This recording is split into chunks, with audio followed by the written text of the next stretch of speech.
Hello और नमस्कार दोस्तों। भाई साहब, कल का दिन क्रिकेट इतिहास में किसी जादुई चिराग से कम नहीं था। मतलब अगर कल के दिन आपने भगवान से कुछ और भी मांग लिया होता ना, तो कसम से वो भी मिल जाता। आपने ऊपर वाले से कहा, हे प्रभु साउथ अफ्रीका को जिता दो, तो साउथ अफ्रीका जीत गई। आपने कहा, हे भगवान टीम इंडिया का जलवा दिखा दो, तो टीम इंडिया ने भी मैदान पर ऐसा गदर काटा कि सामने वाली टीम बस पानी मांगती रह गई। अब जरा माहौल को समझिए। इंडिया और वेस्ट इंडीज का जो 1 मार्च को मैच होने वाला है, वो कोई आम मैच नहीं रह गया है। उसे आप सीधा सीधा क्वार्टर फाइनल समझ लीजिए। जो जीता वो सीधा सेमीफाइनल का टिकट कटाएगा, और जो हारा वो सीधा अपनी फ्लाइट की टिकट कटाएगा। अगर मुझे एक शब्द में कल के पूरे दिन को डिस्क्राइब करना हो, तो मैं बस यही कहूंगा, मजा आ गया भाई। सच में ऐसा दिन क्रिकेट फैंस की जिंदगी में रोज रोज नहीं आता। चलिए सबसे पहले बात करते हैं साउथ अफ्रीका की। सुबह से ही दिल में धक धक हो रही थी। हम सब लुपुक झुपुक कर रहे थे कि कहीं ऐसा ना हो कि साउथ अफ्रीका वाले अपनी पुरानी आदत के शिकार हो जाएं और फिर से हार जाएं। क्योंकि अगर वो हार जाते तो हमारा वर्ल्ड कप का पूरा कैंपेन ही खटाई में पड़ जाता, और शकीरा का वो गाना वाका वाका दिस टाइम फॉर अफ्रीका हमारे कानों में दर्द करने लगता। हम तो टीवी स्क्रीन के सामने बैठकर साउथ अफ्रीका वालों को दुआएं दे रहे थे कि भाइयों, नेल्सन मंडेला की प्रेरणा तो हमारे महात्मा गांधी ही थे ना, हमारे खातिर ही सही आज का मैच जीत जाओ। और फिर क्या हुआ? साउथ अफ्रीका ने टॉस जीता। टॉस जीतकर उन्होंने वेस्ट इंडीज को पहले बैटिंग करने का न्योता दिया, और भाई साहब, वेस्ट इंडीज का जो हाल हुआ वो देखकर तरस आ गया। शुरुआती 2 ओवरों में ही वेस्ट इंडीज के 28 रन पर ऐसे विकेट गिरे कि लगा जैसे ऊपर वाला भी नहीं चाहता कि हम लोग सेमीफाइनल का मुंह देखें। लेकिन इसके बाद जो साउथ अफ्रीकी गेंदबाजों ने कहर बरपाया है, उसके लिए तो मैं सीधा राष्ट्रपति जी से दरख्वास्त करना चाहूंगा। मेरी मानिए तो एडन मार्करम को भारत रत्न दे दीजिए। अगले साल का पद्म भूषण लुंगी एनगिडी के नाम कर दीजिए, क्योंकि जिस तरह से उन्होंने बॉलिंग की है वो किसी अवार्ड से कम नहीं है। और हाँ, पद्मश्री तो हमारे कगिसो रबाडा भी डिजर्व करते हैं। क्यों? क्योंकि वेस्ट इंडीज की जो ओपनिंग पार्टनरशिप खतरनाक लग रही थी, उसे तोड़ने का महान काम रबाडा भाई ने ही किया था। और जब आप इतने सारे अवार्ड्स बांट ही रहे हैं, तो थोड़ा सा बजट और निकाल लीजिए। 1 ट्रक भर के बरनौल खरीदिए और उसे सीधा पाकिस्तान भेज दीजिए, क्योंकि कल साउथ अफ्रीका की जीत से अगर सबसे ज्यादा किसी को मिर्ची लगी है, तो वो हमारे पड़ोसी मुल्क को ही लगी है।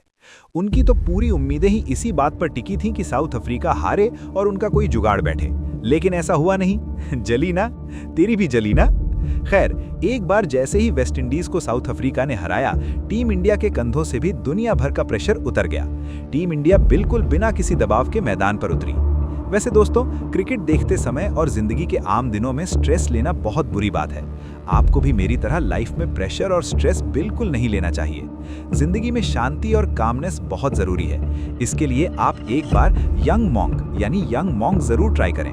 मैंने डिस्क्रिप्शन में इसका लिंक दे दिया है। ये एक अमेजिंग स्ट्रेस रिलीफ प्रोडक्ट है। जब आप इसे ऑर्डर करें तो मेरा कोड रौनक 26 लगाना मत भूलना, क्योंकि इससे आपको सीधा 26% का शानदार डिस्काउंट मिलेगा। इस ड्रिंक की खासियत क्या है पता है? इसमें बेहतरीन हर्ब्स यानी जड़ी बूटियां हैं, और सबसे अच्छी बात, इसमें कोई एडेड शुगर नहीं है। ये एक ऐसा ऑप्शन है जो आपको अंदर से एकदम रिलैक्स्ड और चिल फील कराएगा। बस 1 कैन पीजिए और आपका काम हो जाएगा। आप इसे पीकर बस वाओ कहेंगे। ऑर्डर करिए यंग मॉन्क नाउ। चलिए अब वीडियो में आगे बढ़ते हैं और बात करते हैं असली बवाल की। तो भाई, टॉस तो हम हार गए थे, लेकिन कल का दिन ऐसा था कि टॉस हारना भी हमारे लिए वरदान साबित हुआ। टॉस के बाद जब कप्तान सूर्य कुमार यादव माइक पर आए और उन्होंने बताया कि आज टीम में थोड़े बदलाव किए गए हैं और संजू सैमसन खेल रहे हैं, ओहो हो भाई साहब, मैच हो रहा था चेन्नई के मैदान पर। संजू का नाम सुनते ही स्टेडियम में इतना भयंकर शोर मचा, इतनी तेज सीटियां बजी कि मुझे यकीन है उस शोर की गूंज सीधा पौंडीचेरी तक सुनाई दी होगी। टीम में कल कुछ अहम बदलाव थे। रिंकू सिंह की जगह संजू सैमसन टीम में आए थे। वॉशिंगटन सुंदर को आराम देकर अक्षर पटेल को मौका दिया गया था, और सबसे बड़ा मास्टर स्ट्रोक, संजू सैमसन को अभिषेक शर्मा के साथ ओपनिंग करने भेजा गया। अब जिम्बाब्वे वालों ने सोचा कि संजू को फंसाते हैं। उन्होंने पहला ओवर किसी स्पिनर को नहीं, बल्कि एक लेफ्ट आर्म पेसर को थमा दिया। लेकिन संजू भाई तो अलग ही मूड में आए थे। उन्होंने कहा, बेटा तुम मुझे क्या फंसाओगे। मैच की दूसरी ही गेंद पर संजू ने ऐसा कड़क छक्का मारा कि गेंद सीधा दर्शकों के बीच जाकर गिरी। संजू की इस शुरुआत की वजह से टीम इंडिया को इस वर्ल्ड कप की अपनी सबसे बेहतरीन ओपनिंग पार्टनरशिप मिली। संजू ने आते ही जो मोमेंटम सेट किया, उससे दूसरे छोर पर खड़े अभिषेक शर्मा के ऊपर से सारा प्रेशर गायब हो गया। और जब अभिषेक शर्मा प्रेशर फ्री होकर खेलते हैं तो वो क्या करते हैं, ये कल जिम्बाब्वे के गेंदबाजों ने अपनी आंखों से देखा। अभिषेक शर्मा ने खुलकर अपने हाथ खोले और एक बेहद ही तूफानी हाफ सेंचुरी ठोक डाली। ग्राउंड का कोई कोना ऐसा नहीं बचा था जहां अभिषेक ने बॉल को ना पहुंचाया हो। अगर मैं कहूं कि कल की बैटिंग टीम इंडिया के इतिहास की सबसे बेहतरीन टी20 बैटिंग परफॉर्मेंस में से एक थी, तो ये बिल्कुल गलत नहीं होगा, क्योंकि कल हमारे हर बल्लेबाज ने आग उगली है। आप आंकड़े सुनकर पागल हो जाएंगे। कल हमारी टीम की तरफ से सबसे लोएस्ट स्कोर 24 रन का था और सबसे लोएस्ट स्ट्राइक रेट पता है कितना था? 158 का। जी हाँ, 158 का स्ट्राइक रेट कल हमारी टीम का सबसे कम स्ट्राइक रेट था। इससे आप खुद अंदाजा लगा लीजिए कि कल हमारे बल्लेबाजों ने जिम्बाब्वे के बॉलर्स की कैसी कुटाई की है। ओपनर्स ने तो अपना काम कर दिया था, लेकिन मिडिल ऑर्डर में जो तबाही मची उसका कोई जवाब नहीं था। हमारे हार्दिक पांड्या को कल एक फ्लोटर की तरह इस्तेमाल किया गया, मतलब स्थिति के हिसाब से उन्हें बैटिंग के लिए भेजा गया और हार्दिक ने साबित कर दिया कि वो क्यों इस टीम के सबसे अहम खिलाड़ी हैं। हार्दिक ने महज 23 गेंदों पर अपनी हाफ सेंचुरी पूरी कर ली। उनके शॉट्स में वो पुराना स्वैग दिख रहा था और इनिंग्स की जो आखिरी 2 गेंदें थी ना, भाई साहब, हार्दिक ने उन दोनों गेंदों पर खड़े खड़े जो गगनचुंबी छक्के लगाए हैं, उसने जिम्बाब्वे की रही सही उम्मीदों को भी दफन कर दिया। हार्दिक के अलावा तिलक वर्मा को नहीं भूलना चाहिए। तिलक वर्मा को उनकी रेगुलर पोजीशन से थोड़ा नीचे बैटिंग करने भेजा गया था, लेकिन उन्होंने टीम को रिंकू सिंह की कमी बिल्कुल महसूस नहीं होने दी। तिलक ने भी आते ही ताबड़तोड़ अंदाज में रन्स बटोरे। नतीजा क्या हुआ? इन सभी धुरंधरों की तूफानी पारियों की बदौलत टीम इंडिया ने बोर्ड पर टांग दिए 256 रन। जी हाँ, 256।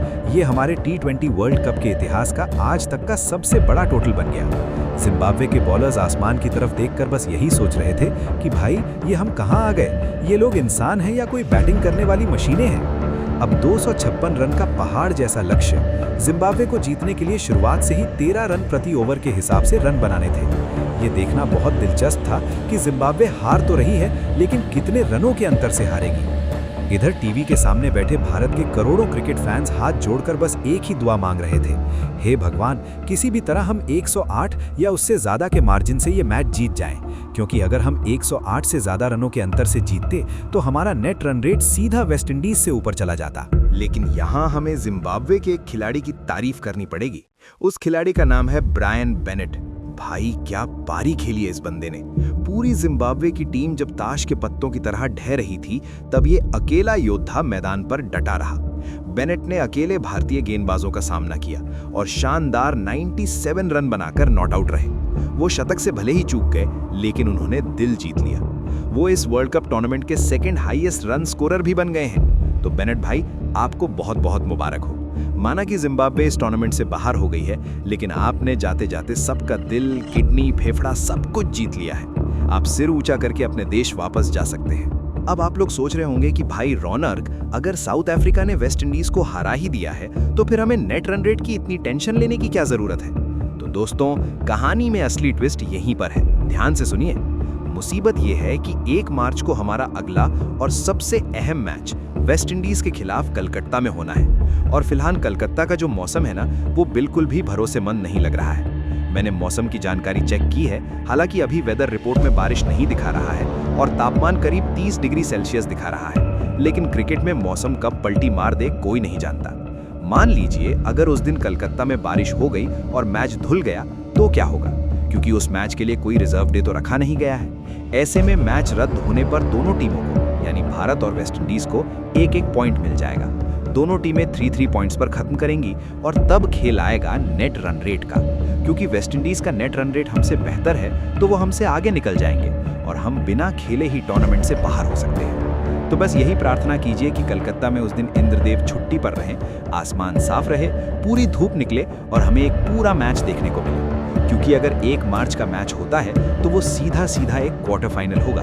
जो जीतेगा वो सीधा सेमीफाइनल में अपनी जगह पक्की करेगा और जो हारेगा वो अपना बोरिया बिस्तर बांधकर घर निकलेगा। टीम इंडिया जिस फॉर्म में है, मुझे पूरा यकीन है कि हम वेस्ट इंडीज को धूल चटा देंगे। अब थोड़ा और आगे की सोचते हैं। अगर हम वेस्ट इंडीज को हराकर सेमीफाइनल में पहुंच गए तो वहां हमारा मुकाबला किससे होगा? ये भी एक बहुत बड़ा सवाल है। दूसरे ग्रुप में भी घमासान मचा हुआ है। आज इंग्लैंड और न्यूजीलैंड के बीच एक बहुत ही कांटे की टक्कर होने वाली है। इस मैच का नतीजा ही तय करेगा कि अगर भारत सेमीफाइनल में पहुंचता है तो उसके सामने कौन सी टीम होगी। अब मैं आप लोगों से पूछना चाहता हूं, दिल पर हाथ रखकर बताइए कि आप सेमीफाइनल में टीम इंडिया के सामने किस टीम को देखना चाहते हैं। क्या आप चाहते हैं कि हमारी टक्कर न्यूजीलैंड से हो? याद रखिएगा, न्यूजीलैंड के खिलाफ आईसीसी टूर्नामेंट्स में हमारा पुराना दर्द छुपा है। या फिर आप चाहते हैं कि हम सेमीफाइनल में इंग्लैंड से भिड़ें? जो भी आपकी राय हो मुझे कमेंट सेक्शन में जरूर बताइएगा। तो दोस्तों, कुल मिलाकर कल का दिन भारतीय क्रिकेट फैंस के लिए एक ब्लॉकबस्टर दिन था। साउथ अफ्रीका की जीत और टीम इंडिया की इस ऐतिहासिक 256 रनों वाली जीत पर आपका क्या कहना है? कल के मैच में आपको किसका खेल सबसे ज्यादा पसंद आया? क्या वो संजू सैमसन का बेखौफ अंदाज था, अभिषेक शर्मा की क्लासिक हिटिंग थी, हार्दिक पांड्या के वो गगनचुंबी छक्के थे, या फिर जिम्बाब्वे के ब्रायन बेनेट की वो संघर्षपूर्ण पारी थी? जिस भी खिलाड़ी ने आपको सबसे ज्यादा इंप्रेस किया है उसका नाम कमेंट बॉक्स में जरूर लिखना। और हाँ, चलते चलते एक बार फिर याद दिला दूं, क्रिकेट का रोमांच अपनी जगह है, लेकिन अपनी लाइफ में स्ट्रेस को कहिए बाय बाय।